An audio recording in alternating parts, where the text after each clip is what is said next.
Hi, another dish from Bordo's kitchen. Today I'm going to make this dish that I had it in Indonesia, in China, and in India. It's called black mutton or black chicken or Kaala Maas as they call it. Now each of these areas use different ingredients to do it. So in China it's predominantly black pepper with black chicken. The chicken skin is black. In Indonesia, they use the coffee beans shells to make it black with a lot of chilies. And in India, of course, this is Kaala Maas, which is from the part of Maharashtra called Khandeshi. So that's called Khandeshi mutton or Khandeshi chicken. The reason I wanted to put this in context is each of these areas have that same kind of dish cooked with different ingredients. So Khandeshi is what I'm going to make today, and I'll tell you about the ingredients. Hi, so I'm going to make Khandeshi chicken today. You can make Khandeshi mutton. The process is the same, except the cooking duration will be longer. And for Khandeshi chicken, the black color comes from char grilled dried coconut and similarly char grilled raw onions, right? And it's made into a blend with different spices, which I'll take through. What I'll try and do is try and see if I can get my hands on the recipe. I have a friend in Jakarta on the Indonesian black chicken or mutton. They don't eat mutton, it's mostly chicken, with using the dried coffee beans. So when you make the dried coffee bean shell into a paste after sun drying it, it gets actually reddish, dark reddish, and then you use it a lot of chili and that becomes black when you cook it, right? So I'll try and see if I can get my recipe to it. So let me take you through the ingredients for making the Khandeshi chicken and the recipe therein. Okay, hi. So I'm going to take you through the ingredients and the cooking process. Of course, I'll show that process as we go for making the Khandeshi chicken. So what I've done is I've got about 700 grams of chicken drumsticks that I've marinated with ginger, garlic, and green chili paste that I homemade, and coriander powder and a tinge of degi mirch. So this is getting marinated. So here are the spices that I'm going to use, and I'll explain the coriander bit. So I've got about 2 tablespoons of coriander seeds. I've got cinnamon, 2 sticks, 1.5 inch each. Then I've got about 6 pieces of green cardamom, mace, a little bit of mace, which is javitri. I've got 3/4 of a tablespoon of cumin seeds, 3/4 of a tablespoon of black peppercorns, 1 big cardamom, and half a teaspoon of fennel seeds. So this is going to get roasted and get into a blend with the coriander leaves, and this is where I'm going to grill it. So I've taken 3 red onion. I'm going to grill them as they are, and I'll peel them later. And this is dried coconut. I've taken, given the amount of chicken I have, I've taken this.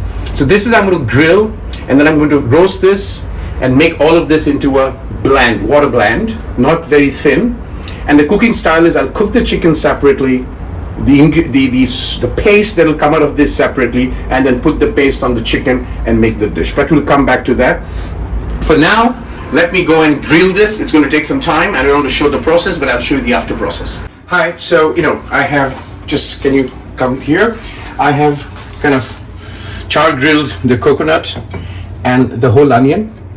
I'm not going to wash these. I'm just going to peel them this way and use the knife, cut this out. And you can see the onion is really softened. And basically use my hands to take out the first layer and just wipe it clean. And that's what I'm going to do. And this is the onion. All of this is going to go into a blend. I'm going to keep it aside.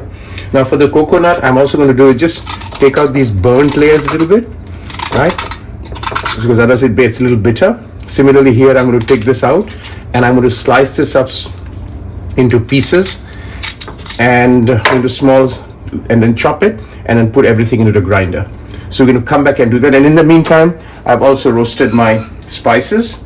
So this will become the Khandeshi spice that's going to go in with the chicken. Hi, so you know what? See, I've cleaned up the onions. I'm just going to chop them into half, right? Because this is going to go into a into a blender. And for the coconut, I'm going to do this with the other onions. I'm going to basically take this. I've cleaned the ashes up, and I'm going to make them into small chunks so that it's easy to blend. and I'm going to cut this up whole thing into just small chunks. The spices are ready. All of them are going to go together in a blender. So now it's the blending time. So I've done the onion side, and I've really cut these into small pieces. The roasted spices and the coriander. So I have seen this from practice that if you're going to blend certain especially hard stuff, it's always better to put some water at the bottom and then put it on top, right? So I'm going to start with the onion, start with the coconuts, and I'm going to just make them into not a very thin paste, but not very thick either, right? So kind of a medium paste, and that's the key ingredient, and then we go and do the cooking process. Hi, this is the cooking time now. I've got about 3 tablespoons of olive oil. You can use any other oil, but I generally cook in mustard oil. But this dish is not to be cooked in mustard oil because it will then enhance, it'll kind of conflict with the flavor of the mustard and the coconut. You can use coconut oil if you want, but definitely not mustard or any oil which is heavy with its own fragrance, right? So I've got that. I've heated up the oil. I've put the bay leaves. And as I said, this will be a 2-step cooking process. First, I'll cook the chicken to about 80%. I time my chicken, so generally the drumsticks take about 35 minutes. And once the 80% done, and I'm going to cook this, and parallelly I'm going to show you how I'm going to make the masala that I've prepared, or the Khandeshi spices that I put together, the blend. So the oil is well heated, so I'm going to just put the chicken in. And as I said, I'm going to bring this chicken to about 75-80%. And I'm going to cook parallelly the spices.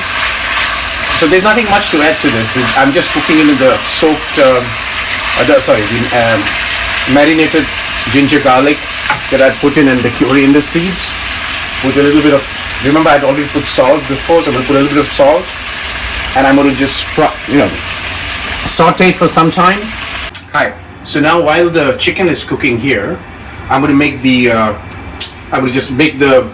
fry the paste, and then as the chicken gets to 80%, I'm going to add this paste there and bring to the 2 dishes, right? And I'll fry this till the entire water doesn't dry out, and this will become like a little bit blackish. It is still greenish, and as I keep frying it, it will become blackish, right? So this is the Khandeshi spices, the paste, which is really the key ingredient to the dish while my chicken is getting cooked. As you can see now, this is completely dried up. The water has dried up and it's gone darker than it was before. So this is kind of done and it's ready. So I'm going to just let it be, put it in a bowl, and wait for the chicken cooking time to come to about 10 minutes to go, which is at that point in time I'm going to add the spices. Yeah. The chicken is very well, kind of getting well prepared, and I'm going to add the spices, the Khandeshi spices to it, and kind of cook it for another 10 minutes, which means the chicken will absorb this, and I can already get the aroma, and I let it cook for about 10 minutes. I'm going to just put the cover in for another 10 minutes. Bring it to a little bit of a higher boil. Yeah, so that's black meat, be it chicken, mutton, and actually, you know what? You can do this with vegetarian. All you have to do is replace the mutton or the chicken with paneer, cut them slightly thicker, or potato, again slightly bigger, right? And you're on. So that's black mutton or chicken. I'm making chicken from Khandeshi, part of Maharashtra. I'll try and see if I can get a hold of the recipe of Jakarta, where they make it with the shell of the coffee beans. Yeah. Till then, from Bordo's kitchen, have a wonderful season of festivities.